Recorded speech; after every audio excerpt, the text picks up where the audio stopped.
Akkam jirtu jaalatamtoota maatii qarruu ta'u nageenyi badhaadha. Chaanaalii kana subscribe gochuudhaan akka namoota biroo biraan geessan shakkii tokko hin qabu.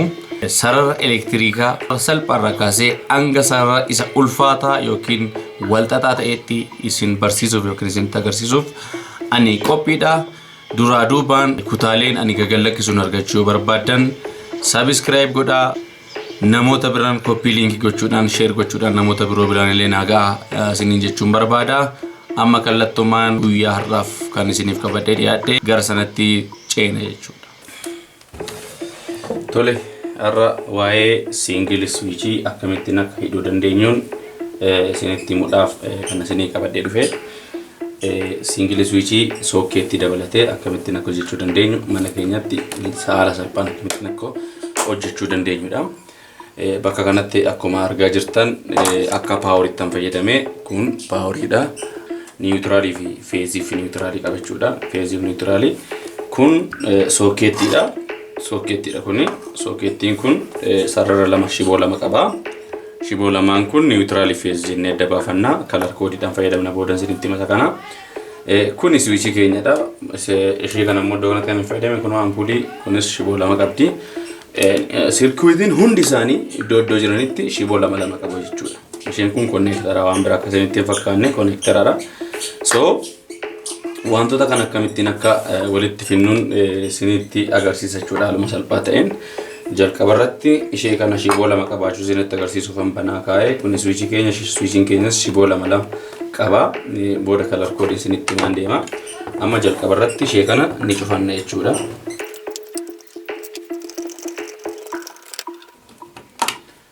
Shiboo lama qabdi jechuudha kuni.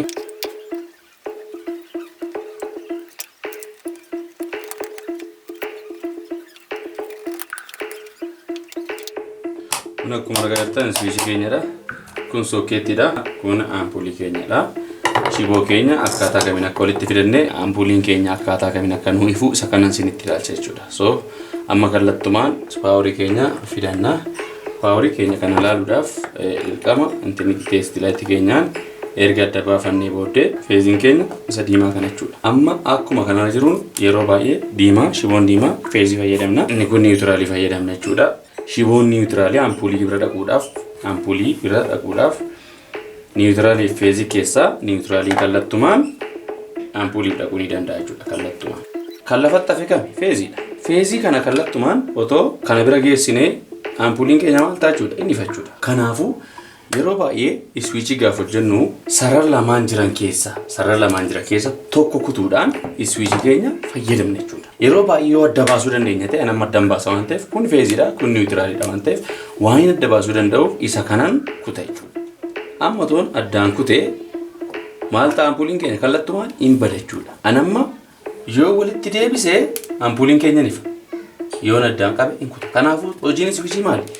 Humna kana addaan kutuu fi walitti deebisuudha. Kanaafuu ishee kana konneektariidha isiniin jedheera. Kallattiidhaan feeziidha kuni. Feezii waan ta'eef feezii keenya kallattumaan akka paaworii irraa arganneen maal goona swiichii seensina.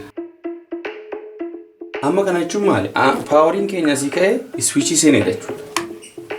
Kanaafuu karaa swiichiitiin fayyadamnee maal goona? Ampuulii keenya bira akka qabu goona jechuudha. Kanaafuu shiboo isa tokko irratti immoo maal goona? Ampuulii keenya isa ampuulii biraa dhufe hidhanna jechuudha. Amma kallattumaan paaworii keenya naa kenninu amma swiichii kana yoo ibsine inni fachuudha ampuulii. Swiichii yoo dhaadhamsine hidhama jechuudha. Feeziin asii dhufe swiichii keessa seenuudhaan karaa swiichii yookaan swiichiidhaan maal dhaqa jechuudha? Ampuulii keenya biraa dhaqa jechuudha.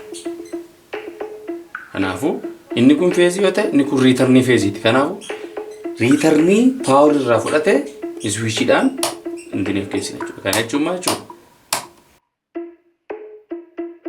Ampuuliin keenya swiichii kana haala kanaan ibsuu dandeenya. Short circuit yookaan single switch akkamitti fayyadamuu dandeenya jechuudha.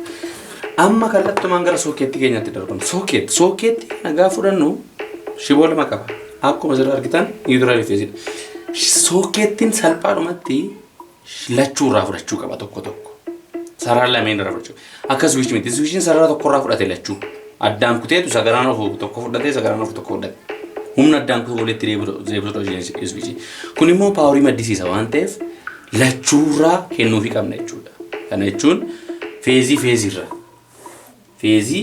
irraa niwutiraalii irraa. Feezii irraa niwutiraalii irraa kennaaf jechuudha. Kan niwutiraalii keenyaas akkanuma goona. Kanaafuu amma switchiin keenya ampuuliin akkuma isin jira ifaa jira. Chaarjii gochaa jira jechuudha. Siingilii switchii akkaataa kamiin akka hojjennu haala kanaan ilaalla jechuudha. Barnoota keenya ittaan irratti ampuulii tokkitti switchii lamaan akkamiin akka fayyadamuu dandeenyuun immoo kutaa sattaan nutti isinii qabadhee dhufaa waan dhaggeeffattaniif galatoomaa.